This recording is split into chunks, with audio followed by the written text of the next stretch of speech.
Hello friends, I am राखी सिंह। इस study में राखी सिंह में आपका स्वागत है। जैसा कि हम टॉपिक पढ़ रहे थे हिंदी व्याकरण में टॉपिक का नाम था समास। समास को हम पहले भी पढ़ चुके हैं और हम काफी बार हमने समास पढ़ा हुआ होता है।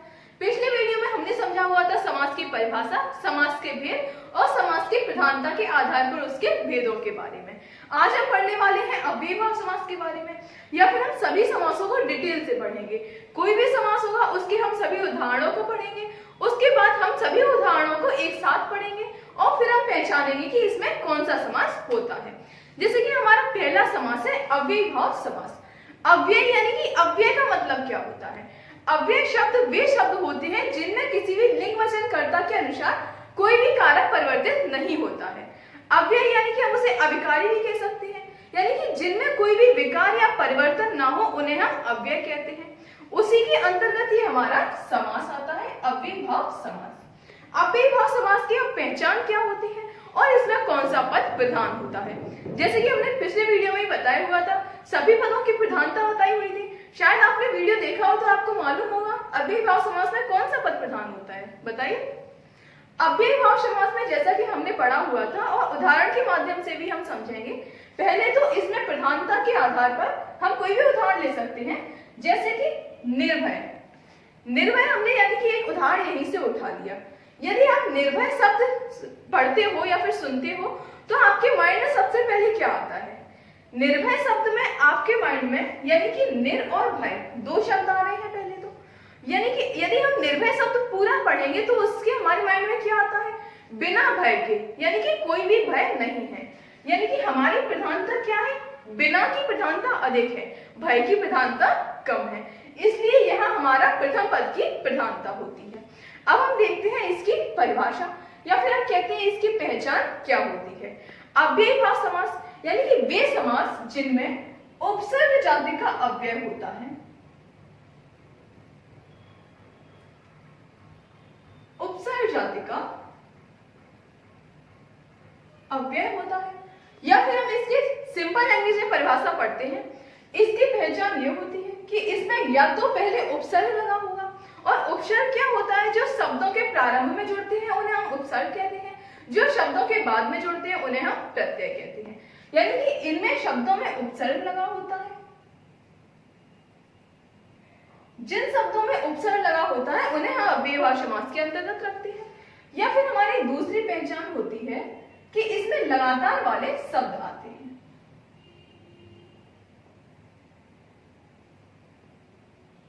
लगातार वाले शब्द आते हैं।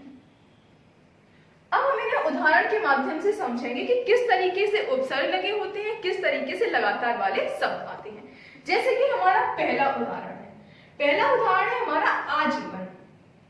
आजीवन यदि हमने पढ़ा, एक तो इसमें आ वर्ड है, एक इसमें जीवन वर्ड है। यदि हम आ पढ़ते हैं तो ये आ इसमें क्या है? आ इसमें उपसर्ग है।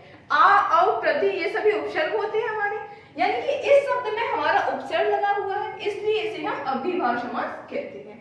और इसका समास विग्रह क्या होता है? आजीवन यानी कि यदि हम आजीवन शब्द सुनते हैं तो ये क्या होता है? इसका अर्थ जीवन भर के लिए बताया जाता है, इसलिए इसका समास विग्रह जीवन भर है।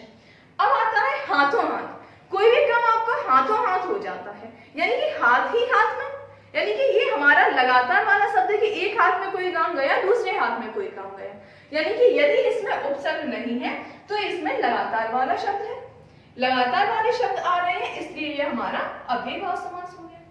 अब हम देखते हैं हमारा तीसरा उदाहरण, जैसे कि भरपेट। भरपेट यानी कि यदि आप भरपेट सुनते हो तो भरपेट का मतलब क्या है? पूरा पेट भरकर। हमने कुछ भी चीज खाई तो हमने पेट भरकर खाई, यानी कि भरपेट। तो भरपेट में जो हमारा जो भर है वह हमारा क्या है? वह हमारा उपसर्ग के अंतर्गत आ जाएगा। इस तरीके से हम देखते हैं प्रत्येक। प्रत्येक में उपसर्ग क्या है? यदि आप प्रत्येक के दो भाग करते हो तो एक भाग आपका प्रति होता है, एक भाग आपका एक होता है। यदि हम शब्द कहते हैं प्रत्येक, या फिर प्रत्येक स्टूडेंट को एक एक चॉकलेट दी जाए, क्लियर?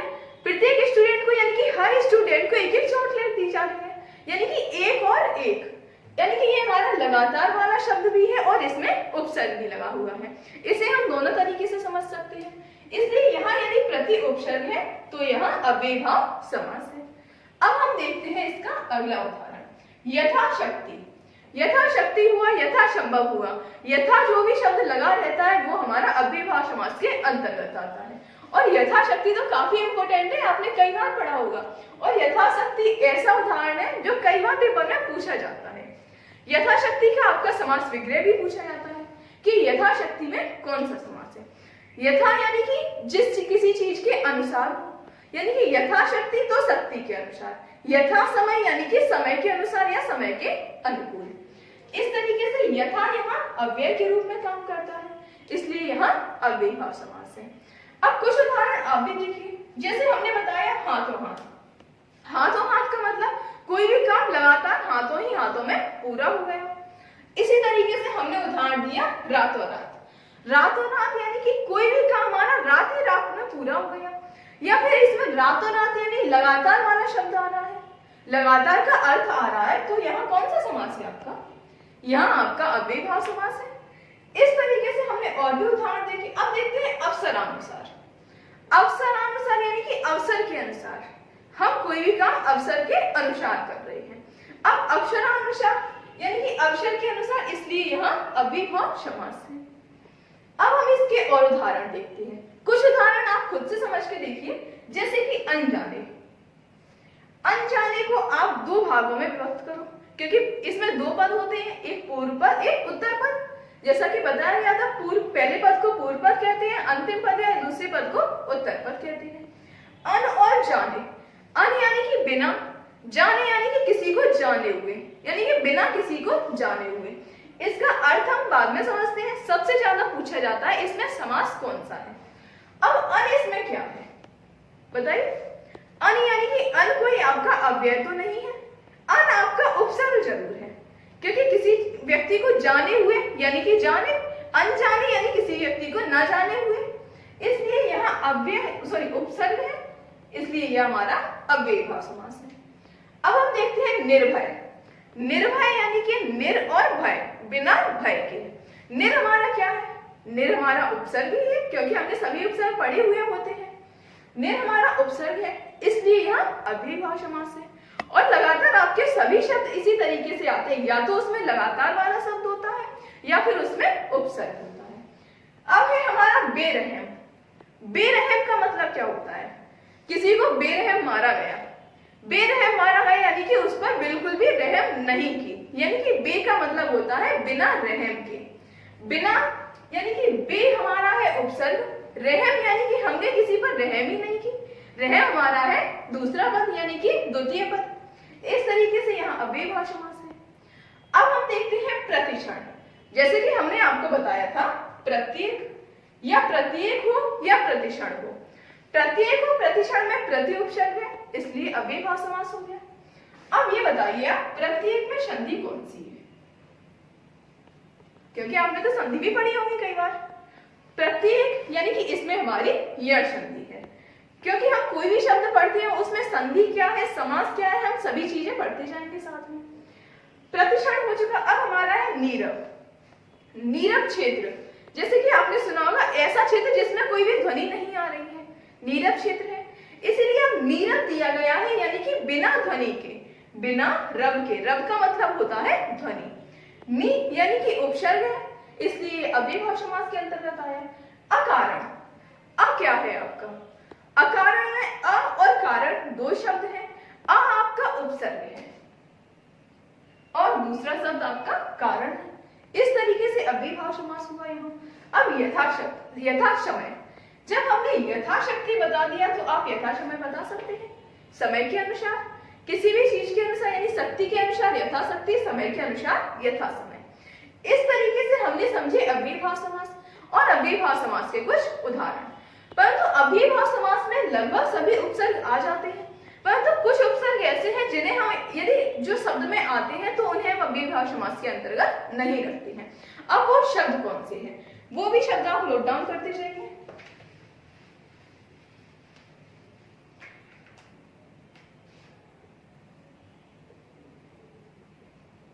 जैसे कि कोई शब्द आता है दुशासन, दुरावस्था,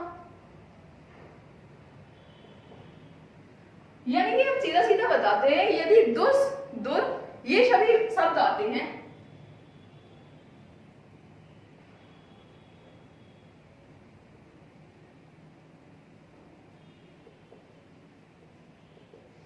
ये यदि शब्द आते हैं तो इन्हें हम अव्ययभाव समास के अंतर्गत नहीं करते हैं।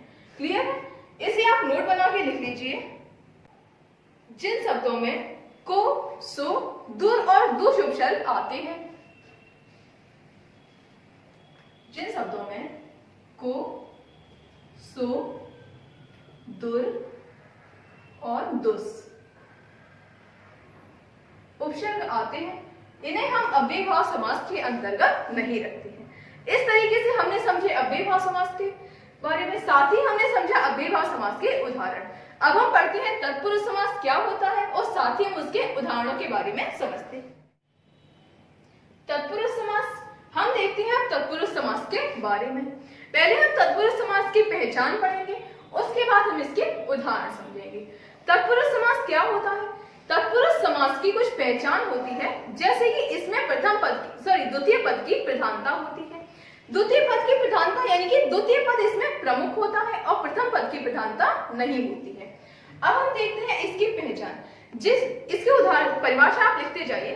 जिस समास में द्वितीय पद की प्रधानता होती है परंतु प्रथम पद की प्रधानता नहीं होती है, उसे हम तत्पुरुष समास कहते हैं।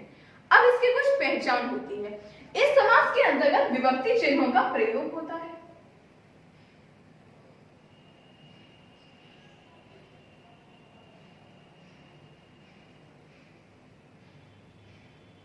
विभक्ति चिन्ह कहें या फिर हम कहें कारक चिन्हों का प्रयोग होता है।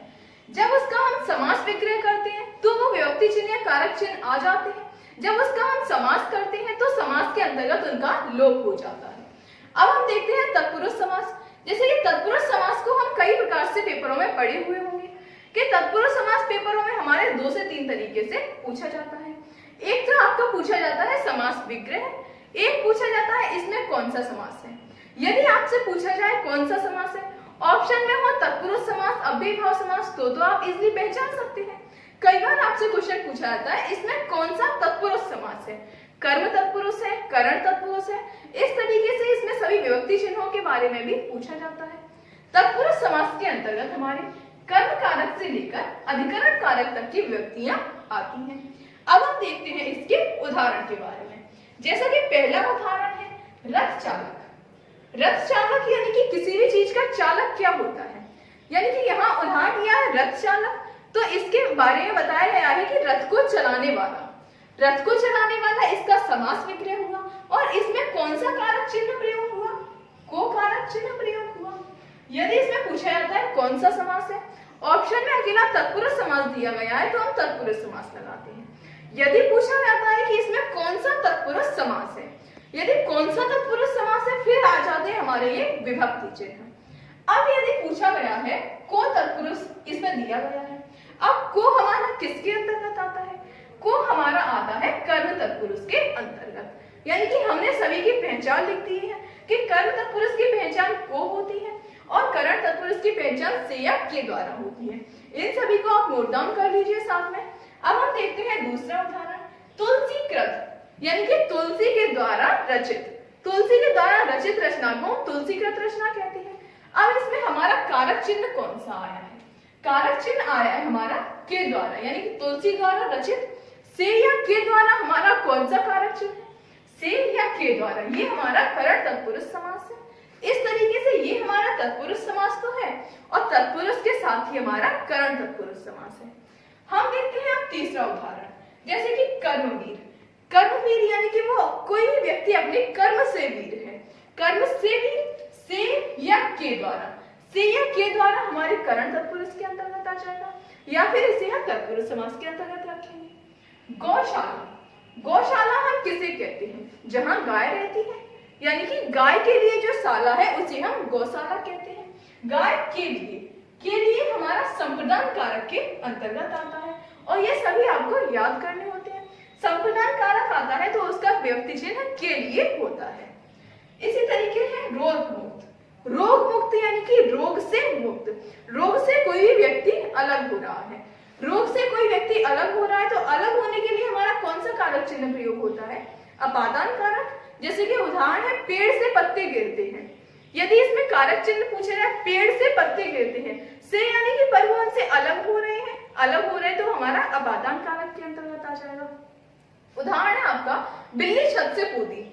बिल्ली छत से कूदी यानी कि बिल्ली छत पर थी, छत से अलग हुई, ये हमारा अपादान कारक के अंतर्गत आ गया।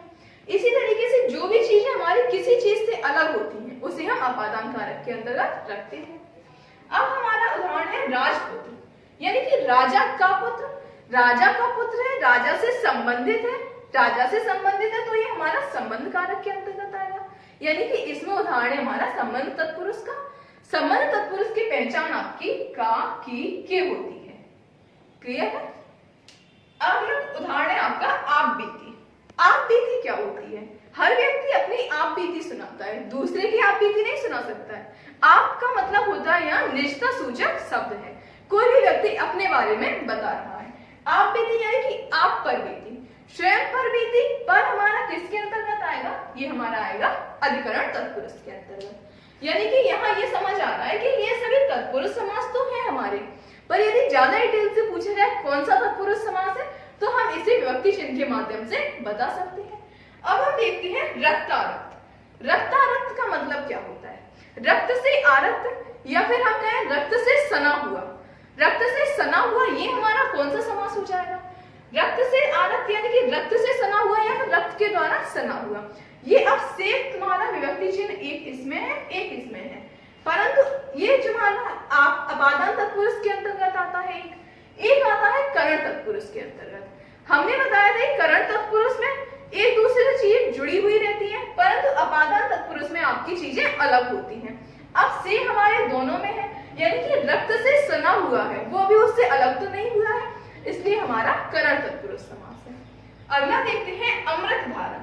अमृत की धारा, का, की, के, ये हमारा कौन सा तत्पुरुष है? ये हमारा संबंध तत्पुरुष है। क्लियर है? अगला है हमारा वनवास। वन में वास, वन में वास यानी वन में रह रही है, वन में मैं पेपर, ये क्या है? ये हमारा अधिकरण तत्पुरुष समास है। इस तरीके से हमने सभी समास समझे, यानी कि सभी समासों के उदाहरण समझे कौन सा तत्पुरुष है, संबंध कारक तत्पुरुष है या अधिकरण कारक तत्पुरुष है।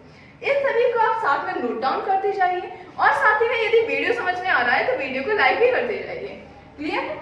इस तरीके से हमने पढ़े तत्पुरुष समास और अव्ययभाव समास के बारे में। यदि वीडियो अच्छा लगा हो तो वीडियो को लाइक और चैनल को सब्सक्राइब करना मत भूलिए। साथ ही यदि आपको कोई भी डाउट हो तो आप कमेंट सेक्शन में पूछ सकते हैं। Thanks for watching.